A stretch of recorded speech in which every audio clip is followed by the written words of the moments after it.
Hi, everybody. My name is Tova Haft, and I'm very excited to learn with you this week.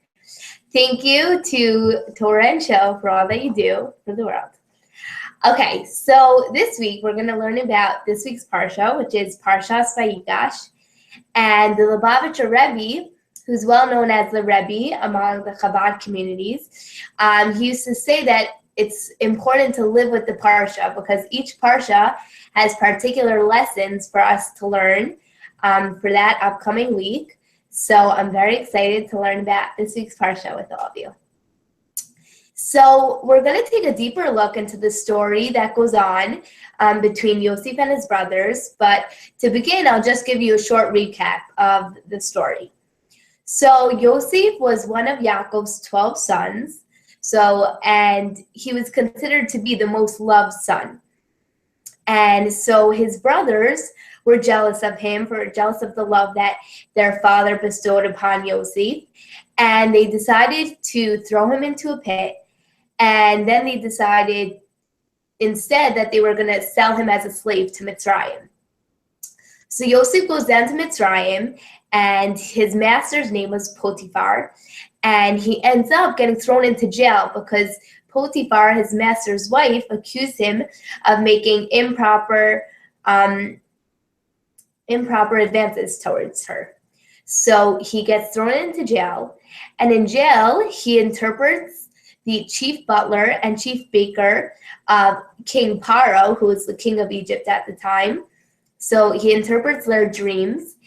And later on, when Paro has a strange dream, the chief butler and chief baker remember Yosef, and they say, oh, we have a great interpreter of dreams. So Yosef gets brought before King Paro to interpret his dream. And Paro is very impressed by the advice that Yosef gives and his explanation and interpretation of the dream. So he ends up appointing him as second in command. So what happens is that there's a famine in Egypt, and his brothers who were in Canaan come down to Egypt in order to purchase food. So Yosef's brothers get brought before him, and Yosef recognizes his brothers, but his brothers don't recognize him. And of course they don't recognize him because who would have thought that the brother that they sold as a slave that went down to Egypt would end up being the second in command in Egypt. So Yosef begins by treating them more harshly, and he accuses them of being spies, and he holds some of them hostage, and he accuses them of also robbing the viceroy's cup, which was a special cup. And after all this, he sees that they are full of distress and regret, and they believe that all of the pain that they were enduring was because of the harsh treatment that they treated Yosef by throwing him into the pit. So Yosef was overcome with love and compassion for his brothers when seeing how sorry they were for their cruelty to him. And this ultimately brings about Yosef's revealing himself to his brothers, which happens in this week's Parsha. So the Torah states in Perek Mem Hey, Pasuk Gimel. It says, Vayomer Yosef el Achav, and Yosef says to his brothers, Ani Yosef, I am Yosef. Ha'odo Avichai, is my father still alive? V'lo yachlu achav la'anoso ki nivhalu mipanav. But his brothers were unable to answer him because they were ashamed before him. So Yosef is no longer able to hide his masquerade, and he ends up bursting into tears and revealing his identity to his brothers, saying, I am Yosef. But what amazes me most is what happened next. Because what happens next is that Yosef's brothers were unable to answer Yosef because they were ashamed before him. Yosef said to his brothers, please come closer to me. They drew closer. Yosef says, I am your brother Yosef, whom you sold to Egypt. But now, don't be upset or angry with yourselves that you sold me to this place. For now we see that God sent me ahead of you to save your lives. For it's 2 years now that there's been a famine in the land, and there won't be any plowing or harvesting for another 5 years. And then he says, V'yishlacheni Elokim lifneichem, lasum lachem she'iris ba'aretz ulahachayos lachem lefleita gedola. God sent me ahead of you to ensure your survival in the land and to sustain a great salvation.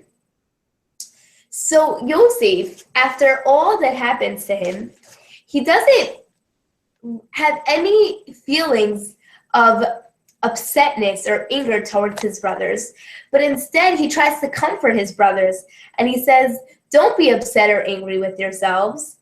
And the question is, how does he do so? How is he able to react in this way to his brothers?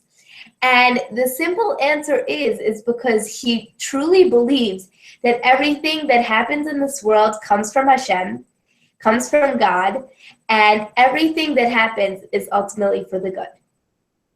So the Torah's Menachem explains that we can learn from the example of Yosef towards his brothers that one should never seek revenge against a person that does harm, that causes you harm or distress, because whatever that person did to you is ultimately stems from God. The person was merely an agent from God who decreed that this thing should occur to you. What a powerful message that Yosef teaches us here. This idea has the ability to transform our everyday lives. Because if we really see and believe that the grades that we get and the places we get accepted to, whether it's seminary or yeshiva or camps or internships, and all of our interactions with others truly is from God, we will be able to live our lives with a sense of calmness and peace of mind. So I recently received this book, Emunah with Love and Chicken Soup, which is about Rebbetzin Henny Machlis, and it has definitely made a huge impact on my life. And so Rebbetzin Machlis, she's known as a typical American Jewish girl who was born in Brooklyn and went to Yeshiva University's high school for girls called Central, and also who ended up moving to Israel with her husband. And the Machlises in Israel, they were known for their hospitality because Jews from all over the world knew that they could go to the Machlises for a Shabbos meal and their door would always be open. They were known to have 100 to 150 people each Shabbos in a Jerusalem-sized living room, which was very small. But Shabbos hospitality was only one of the amazing qualities Rebbetzin Machlis possessed. This book describes how Rebbetzin Machlis really, really believed that everything that happens to her is from Hashem, and there's no power in this world besides for God. So one of the Torah teachings that she gave over was about Emunah and belief in God, and this is what she says.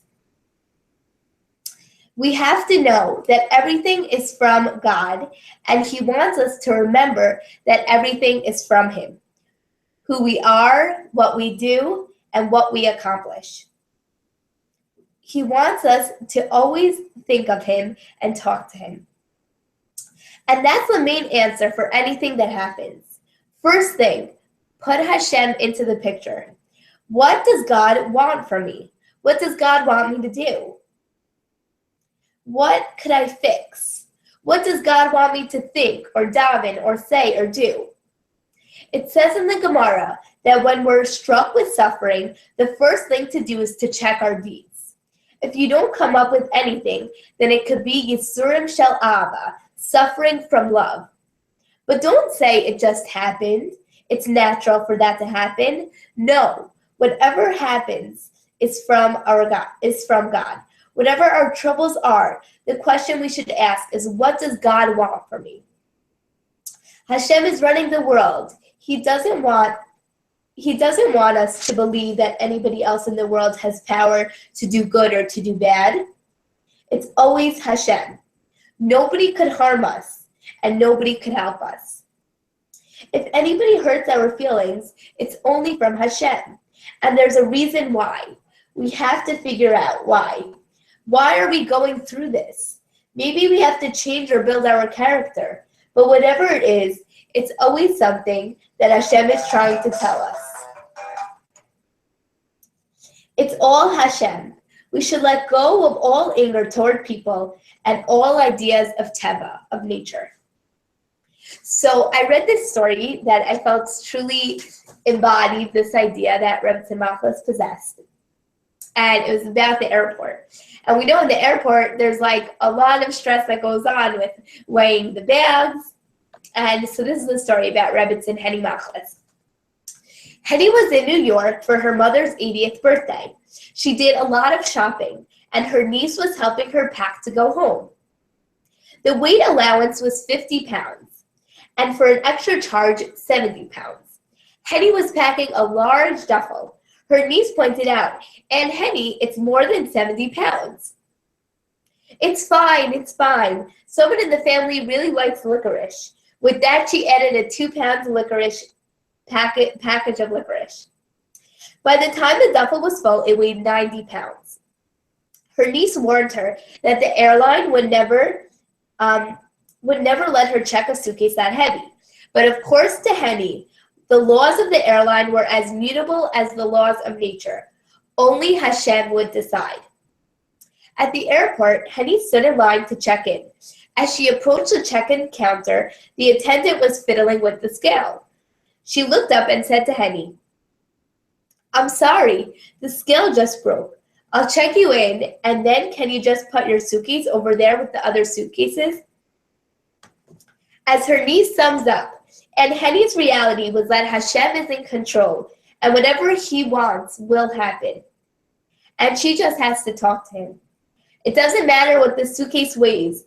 It doesn't matter what the weight allowance is. It just matters what Hashem wants. And I feel as though this was an idea that I was thinking about throughout Hanukkah, and we know that Hanukkah just passed on Sunday. And the fact that we beat the Greeks when we were few and they were many, and we were weak and they were strong, and the fact that the oil lasted for 8 days, the answer has to be that it was from God. And we need to remember that everything is from God, the small and the big. And he is the source for our victories, and he is the cause of all that happens to us.